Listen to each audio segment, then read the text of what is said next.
देखिए बेटा, अब हमारा अगला क्वेश्चन है तरंग प्रकाशिकी का एनसीईआरटी न्यूमेरिकल्स में। अगला क्वेश्चन है हमारा, कांच का अपवर्तनांक 1.5 है। कांच में प्रकाश की चाल क्या होगी यदि निर्वात में प्रकाश की चाल कितनी है? 3 गुणा 10⁸ मीटर प्रति सेकंड है। ये हमारा पहली कंडीशन है। कंडीशन नंबर 2 क्या कह रही है कि क्या कांच में प्रकाश की चाल प्रकाश के रंग पर निर्भर करती है? यदि हाँ, यदि निर्भर करती है तो लाल रंग तथा बैंगनी रंग में से कौन सा रंग कांच के प्रिज्म में धीमा चलेगा? तो धीमा कौन सा चलेगा? लाल रंग का तरंग लाल रंग चलेगा या बैंगनी रंग? ठीक है, तो कंडीशन पहली हल करेंगे पहले। तो दिया है कांच का अपवर्तनांक, तो AN/W बराबर वायु के सापेक्ष कांच का अपवर्तनांक दिया है 1.5। ठीक है, अब प्रकाश की चाल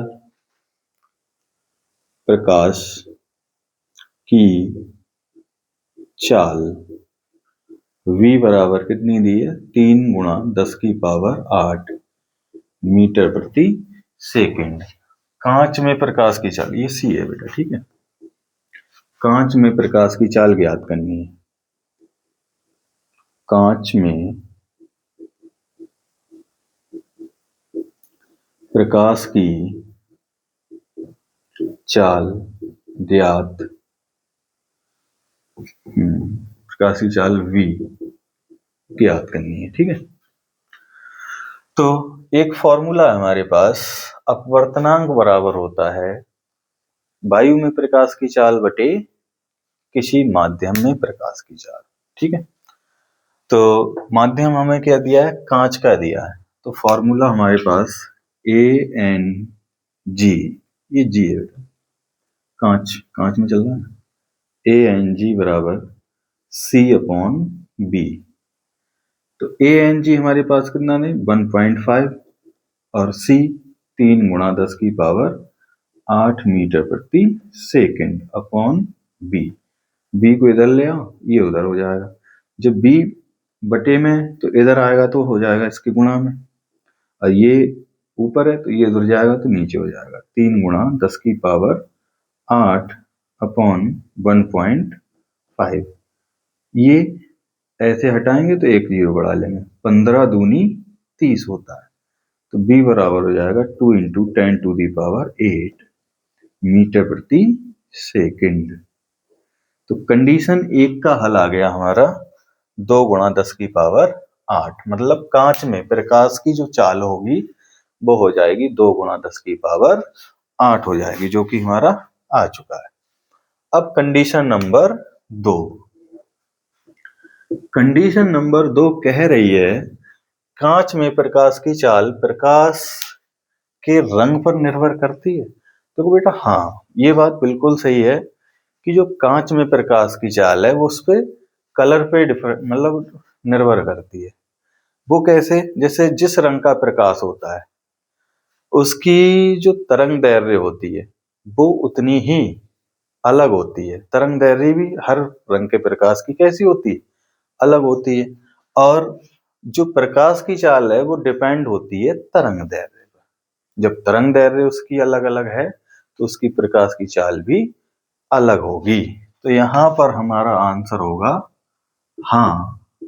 लेकिन कौन से प्रकाश की चाल अधिक होगी? देखो, लाल रंग का तरंग दैर्ध्य जितना जिस रंग का तरंग दैर्ध्य जितना हाई होगा उसकी चाल भी हाई होगी। तो लाल रंग का तरंग दैर्ध्य क्या होता है? बैंगनी रंग से ज्यादा होता है। तो लाल रंग का तरंग दैर्ध्य हो जाएगा कैसे? बैंगनी रंग से अधिक। ठीक है, तो ये हो जाएगा दूसरे का आंसर। इसको आप स्क्रीनशॉट ले लेंगे और नोट डाउन कर लो।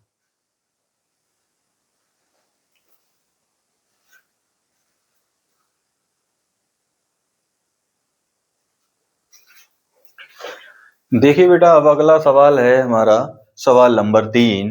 यंग के द्विझर्री प्रयोग में झिर्रियों के बीच की दूरी 0.28 mm है मिलीमीटर तथा पर्दा 1.4 मीटर की दूरी पर रखा गया है। केंद्रीय दीप्त फ्रिंज एवं चतुर्थ दीप्त फ्रिंज के बीच की दूरी 1.2 सेंटीमीटर मापी गई। प्रयोग में उपयोग किए गए प्रकाश की तरंग दैर्ध्य हमें ज्ञात करनी है। मतलब किस रंग का हमें प्रकाश लगा है उसकी तरंग दैर्ध्य हमें ज्ञात करनी है, ये नहीं बताना है कि प्रकाश कौन से रंग का है। ठीक है, तो पहले इसको फिगर से समझ लेते हैं। तो हमारे पास यंग का एक ये स्लिट लगी होती है, इसके बीच में एक छोटा सा छिद्र हो जाता है, इसको हम क्या मान लेते हैं, एक वर्णी प्रकाश एस यहां से जा रहा है। ठीक है, तो ये ऐसे ये एक स्लिट ये लगी होती है, इसको S1 मान लेते हैं, इसको S2 मान लेते हैं। ठीक है, एक पर्दा यहाँ पर हमें फ्रिंज प्राप्त होती है ऐसे ऐसे चल चल के। तो यहां से एक बिंदु हमने मान लिया ये इसकी केंद्रीय फ्रिंज है, और एक बिंदु मान लिया ये, तो ये O और ये P। ठीक है, इसके जो बीच की दूरी दी है ये हमने मान ली है फोर्थ, कौन सी वाली है, फोर्थ चतुर्थ दीप्त फ्रिंज है, और ये हमारी केंद्रीय फ्रिंज है। तो दीप्त फ्रिंज देखो, दीप्त और अदीप्त इसमें एकांतर क्रम में चलती है, एकांतर, एक दीप्त दूसरी दीप्त फिर दीप्त अदीप्त दीप्त अदीप्त। तो ये हमने मान ली यहाँ पर दीप्त है और ये अदीप्त है, तो इसके जो बीच की दूरी है वो हम मान लेते हैं एक्स एम। एम बोले तो फ्रिंजों की संख्या, नंबर ऑफ फ्रिंज हो जाएगी। अब यहाँ एम की वैल्यू कितनी हो जाएगी, 4 हो जाएगी, क्योंकि फ्रिंज की संख्या कितनी है, 4 है।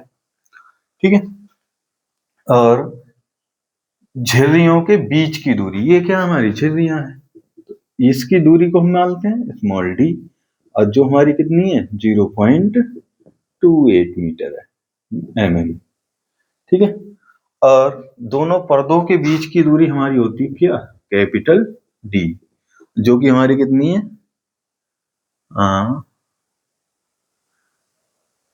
बीच की दूरी 1.4 मीटर है। ये दूरी हमें दी है 1.2 सेंटीमीटर। ठीक है, तो इन सबको हम कन्वर्ट करके काय में लेके आते हैं, मीटर में लेके आते हैं, फिर इसका हम तरंग दैर्ध्य निकालते हैं। तरंग दैर्ध्य के लिए फॉर्मूला होता है हमारा एक्सएम। एक्सएम क्या है, तरंग की दूरी, और जो भी तरंग है हम उसकी संख्या रख लेते हैं। जैसे तो ये हो जाएगा D lambda upon D into D lambda D upon हो जाएगा D lambda D upon D lambda D lambda upon alpha, D lambda into M हो जाएगा, इंटू क्या हो जाएगा, एम। ठीक है, तो सबसे पहले गिवन है, दिया है क्या दिया है, दिया क्या है, इसको मिटाओ पहले। डी बराबर स्मॉल डी बराबर 0.28 mm। इसको जब हम मीटर में बदलेंगे तो ये हो जाएगा 0.28 इंटू 10⁻³ मीटर। ठीक है, और कैपिटल डी हमारा कितना है 1.4 मीटर, और एक्सएम हमें दिया है कितना 1.2 सेंटीमीटर, तो ये हो जाएगा कितना 1.2 इंटू 10⁻² मीटर, और m बराबर हो जाएगा 4। तो इसकी वैल्यू अभी हमने निकाला था, एक्स एम बराबर D lambda upon D into M. ठीक है, इसकी वैल्यू अगर हमें निकालना क्या है, हमें निकालना है लैम्डा, तो वैल्यू रख दो, इसकी वैल्यू कितनी है, एक्स एम की वैल्यू है 1.2 इंटू 10⁻², डी की वैल्यू है 1.4 इंटू लैम्डे की वैल्यू, लैम्डा हमें ज्ञात करना है, और स्मॉल डी की वैल्यू है हमारे पास 0.28 इंटू 10⁻³ और m है हमारे पास 4, क्योंकि कौन सी फ्रिंज है? चतुर्थ फ्रिंज, फोर्थ फ्रिंज। ठीक है, यहाँ पर अगर हम एक जीरो और लगा दें तो 2 के बाद जीरो ये, 2 के बाद पॉइंट ये, 2 के बाद ये और ये कैंसिल हो जाएंगे। 14 ढाई 140, 14 दूनी 28, 2 पंजे 10 होता है। ठीक है, तो ये हो जाएगा हमारा 1.2 इंटू 10⁻⁻², 4 पंजे 20 लैम्डा, और ये पावर ऊपर जाएगी तो इसको लिख दो ऐसे करके, 10⁻, ऊपर जाएगी तो प्लस की हो जाएगी इंटू लैम्डा।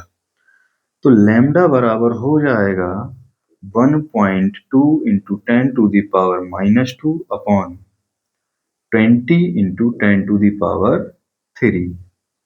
ये पावर जाएगी ऊपर, ये पावर ऊपर जाएगी, तो लैम्डा बराबर हो जाएगा 1.2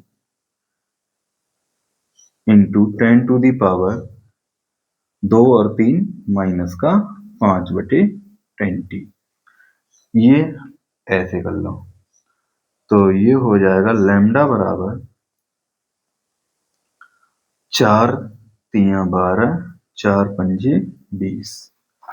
तो लैम्डा बराबर बचा हमारा कितना? 4 तिया 12, 3 अपॉन 50 इंटू 10⁻⁻5। ये ऊपर जाएगा, जीरो उधर ले जाओ तो पावर बढ़ा लो एक, 3/5। और जब जीरो यहां से हटाएंगे तो 10 की पावर कितनी हो जाएगी? -6। तो लैम्डा बराबर 5 से काटेंगे 3 को तो 0.6 इंटू 10⁻⁻6 मीटर। ये तो रहेगा आंसर हमारा मीटर में।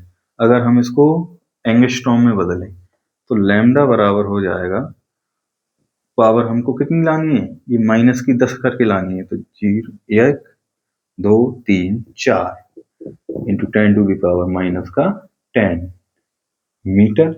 अगर हमें ये एंगस्ट्रॉम में लाना है तो ये हो जाएगा 6000 एंगस्ट्रॉम।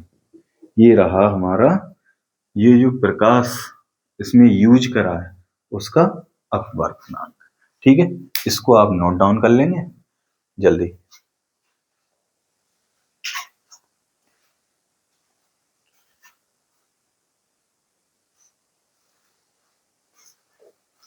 देखिए बेटा, अब हमारा अगला सवाल है सवाल नंबर 4।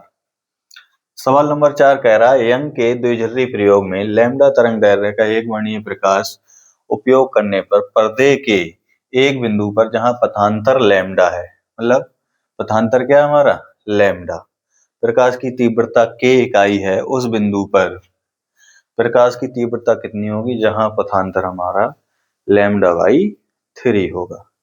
देखिए, पथांतर हमारा कितना है? पथांतर हमारा दिया है लैम्डा, और प्रकाश की तीव्रता अगर हम पहली तीव्रता को I डैश मान लें तो प्रकाश की तीव्रता हमारी कितनी है? k इकाई है। ठीक है, और उस बिंदु पर प्रकाश की तीव्रता क्या होगी जहां पथांतर, अगर हमारा पथांतर को लैम्डा से हटा के कितना कर दिया जाए? λ/3 कर दिया जाए तो दूसरी तीव्रता हमारी कितनी होगी? ठीक है, ये हमको फाइंड करना है। तो देखो कैसे करेंगे इसको। तो सबसे पहले हमारा जो कलांतर होता है, कलांतर कितना हो? फाई।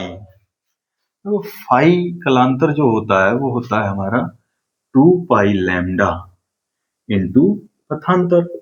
यही तो फॉर्मूला होता है, यही हमने डेरिवेशन में डिफाइन भी किया था। अब इसको यहां देखेंगे तो इसको पहले φ1 मान लें, पहले लिखेंगे कलांतर। कलांतर φ इक्वल टू 2π लैम्डा इंटू पथांतर। ठीक है, तो φ1 निकालेंगे पहले, φ1, क्योंकि इसमें हमें क्या की जरूरत पड़ेगी? एंगल की जरूरत पड़ेगी। एंगल बोले तो cos φ1 होता है, cos φ, तो cos अब दो तीव्रताएं हमें दी हैं, दो पथांतर दिए हैं, तो दो तीव्रताएं ज्ञात करनी है, तो हमें दो एंगल भी ज्ञात करने होंगे, एक इसको रख के दूसरा इसको रख के। तो 2 पाई लैम्डा, और पथांतर भी हमारा कितना है, लैम्डा, तो पाई से पाई कट गया, तो φ1 हमारा हो जाएगा 2 पाई। अब ऐसे ही हम क्या निकाल लें, φ2 निकाल लें। φ2 equal to 2 pi lambda into पथांतर हमारा कितना हो रहा है, लैम्डा बाई 3, तो लैम्डा से लैम्डा कट गया, तो φ2 बराबर हो जाएगा 2 पाई अपॉन 3। ठीक है, तो अब कंडीशन देख ले रहे हैं, तो इसको अगर हम आई डैश लगा के निकालें तो हमारा फॉर्मूला होता है, पहले जनरल फॉर्मूला लिख दें, I1 plus I2 plus 2 I1 I2 under root में और cos phi। ठीक है, अब यहाँ पर हमारा जो तरंग I1 I2 है वो एक ही रहेगा, तो I डैश मान लें एक को, क्योंकि दो तीव्रताएं आनी है हमारी, तो I plus I plus 2 I1 I और I अंडर रूट में, और cos phi की वैल्यू हमारी कितनी है, phi की वैल्यू है, φ1 की वैल्यू यहाँ φ1 लिखेंगे। ठीक है, φ1 की वैल्यू हो जाएगी 2 पाई। ठीक है, तो आई डैश की वैल्यू हमें दी है, आई डैश बराबर हमें कितना दिया है, के दिया है, तो इसको हम लिखेंगे के, आई और आई 2 आई।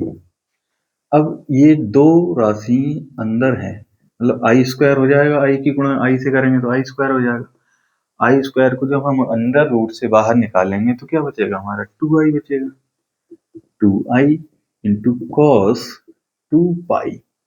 अब कॉस 2 पाई का मतलब होता है, इधर सॉल्व कर ले रहे हैं, जिसने फिजिक्स वो हाई स्कूल में अगर त्रिकोणमिति सही से नहीं पढ़ी है तो इसको इधर समझेंगे। 2 पाई की वैल्यू देखो, पाई की वैल्यू होती है 180, तो 2 पाई की वैल्यू हो जाएगी 360, क्योंकि 80 एक 18 दूनी 36, तो 360 हो जाएगा, तो cos 360, cos 360 की वैल्यू देखो, एक सर्कल पूरा घूम रहा है, तो चौथे चतुर्थांश में आ जाएगा, तो ये हो जाएगा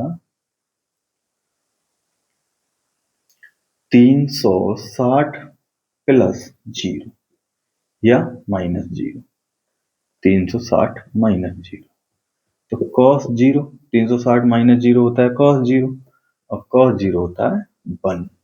ठीक है, तो cos 2 पाई की जगह पे हम क्या रख देंगे, 1 रख देंगे, तो k इक्वल टू हो जाएगा 2i प्लस 2i इंटू 1, तो k equal to 2i plus 2i, तो k इक्वल टू हो जाएगा 4i, और i की वैल्यू अगर हम निकालें तो k बाई 4, ये आ गई हमारी i की वैल्यू।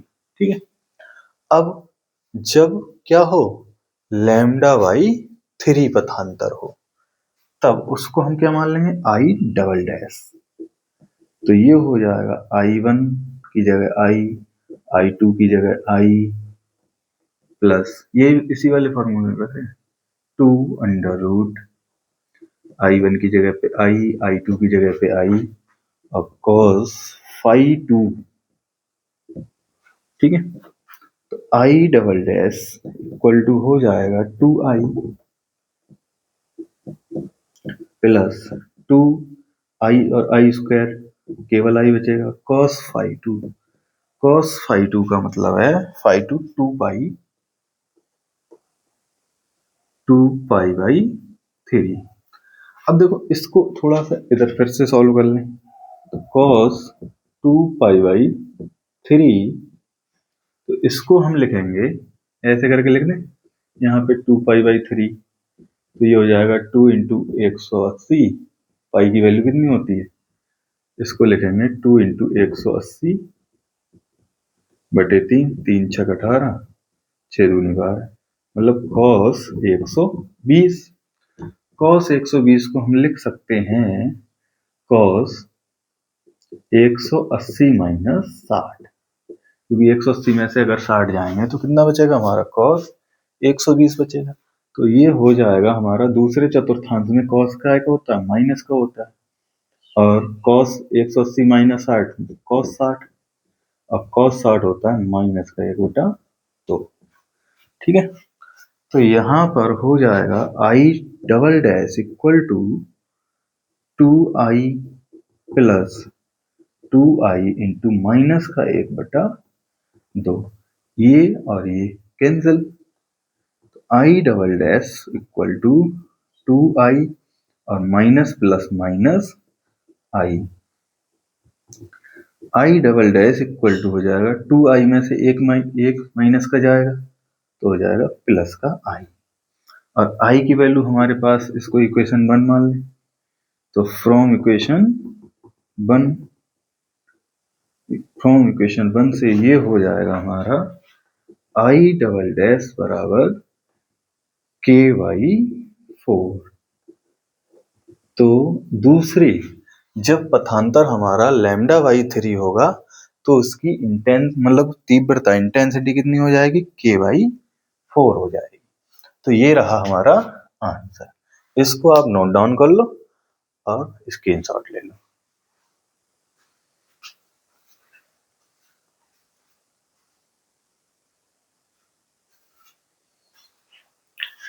देखिए बेटा, अब अगला सवाल है और लास्ट सवाल है ये, सवाल नंबर 5।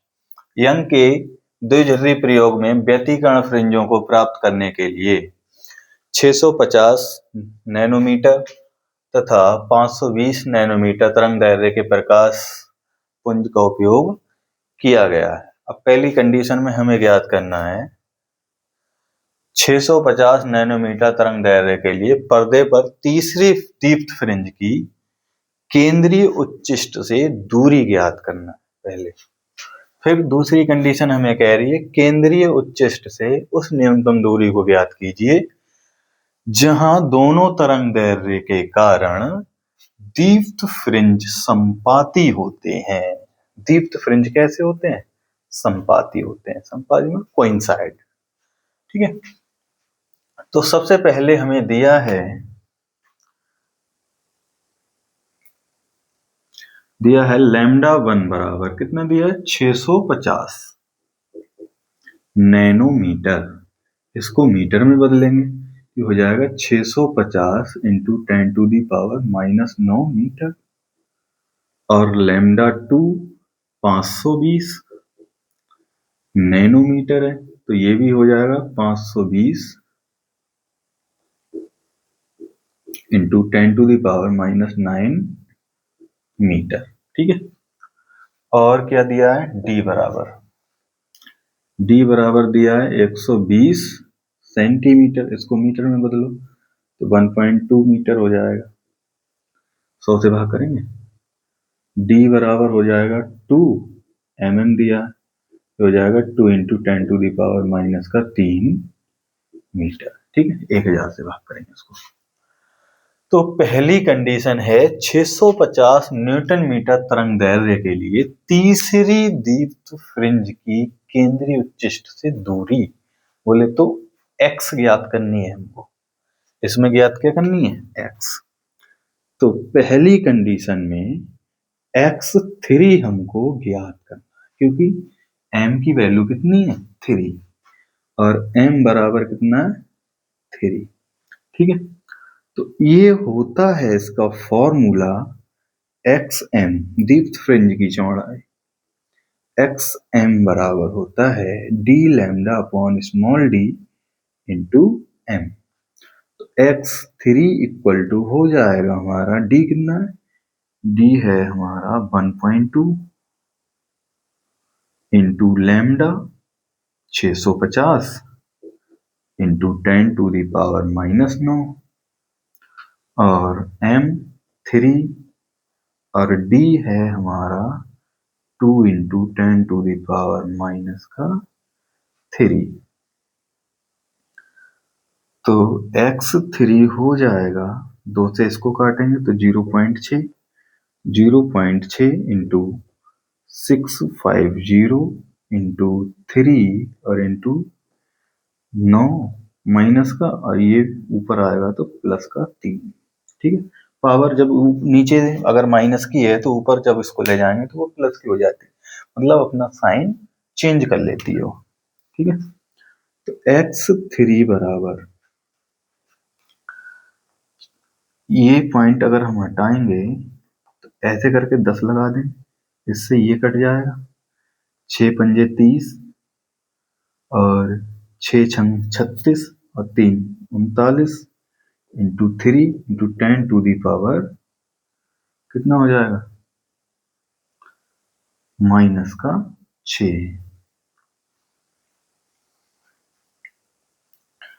इसकी गुणा कर लो तो x3 हो जाएगा 0, 3 नेम 27, हासिल लोगे 2, 3 3 9 और 2 11 into 10 to the power minus का 6 मीटर।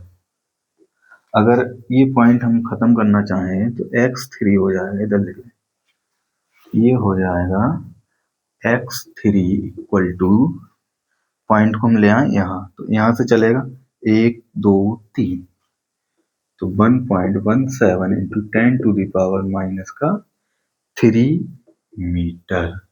या हम इसको x3 हम ये भी लिख सकते हैं 1.17 mm।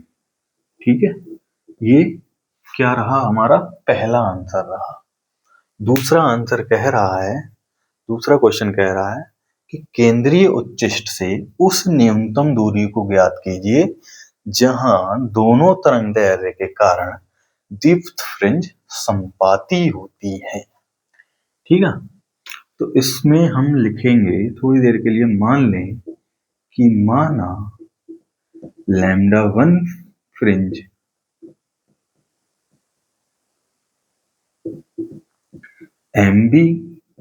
MB संख्या तथा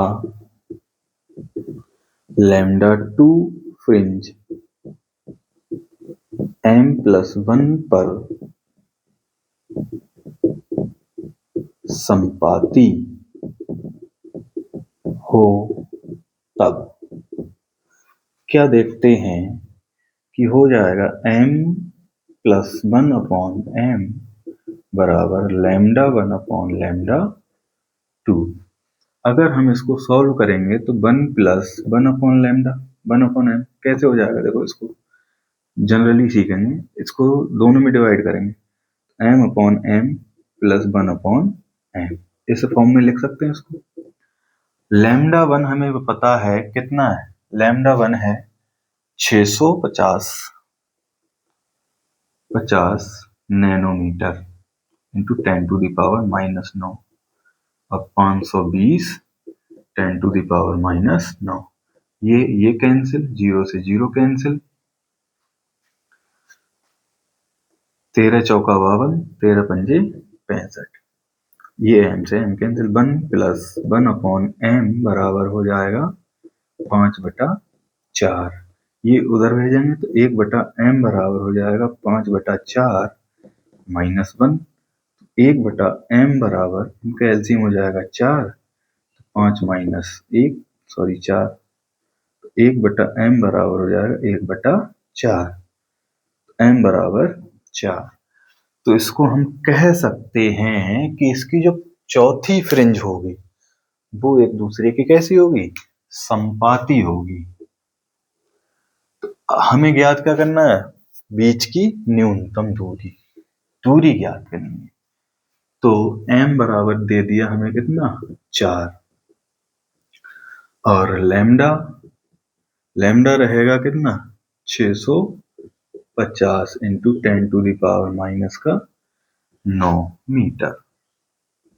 ठीक है, डी हमारा वही है पुराना वाला, तो x4 इक्वल टू हो जाएगा, फॉर्मूला लिखें पहले, xm equal to D lambda upon small d into m बराबर कितना है, 4 है, x4 इक्वल टू डी हमारा कितना है, डी है 1.2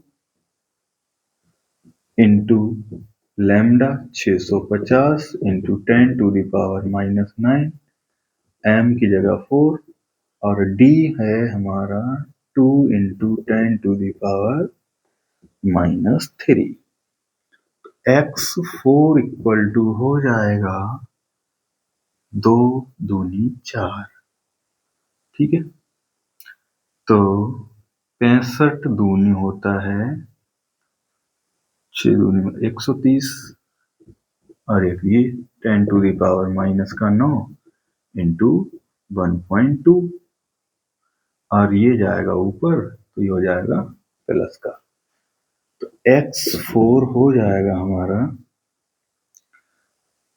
इससे एक कैंसिल हो जाएगा, 12 3 36, हासिल लागे 3, 12 एकम 12, 3 15, और एक ये 0 इंटू 10⁻⁻6। फिर से पॉइंट यहाँ लेके आएंगे तो x की पावर 4 हो जाएगा 1.56, 3 घटा देंगे 10⁻⁻3 मीटर, या x की पावर 4 x4 1.56 मिलीमीटर। ठीक है, ये हमारा आंसर रहा। ठीक है, आंसर लगभग ठीक है। अब देखिए, ये हमारे एनसीईआरटी चैप्टर था हमारा तरंग प्रकाश की। एनसीईआरटी के सारे क्वेश्चन हमने कंप्लीट कर लिए हैं। अब ऐसे ही अगला चैप्टर जो भी आएगा उसके भी हम न्यूमेरिकल करा देंगे। अब फिजिक्स में अगर इस चैप्टर में अगर कोई डेरिवेशन आपके समझ में ना आई हो तो कमेंट में बता दें, उसको हम अच्छे से सॉल्व करके समझा देंगे। चैनल को सब्सक्राइब करें, शेयर करें एंड लाइक करें। Thank you.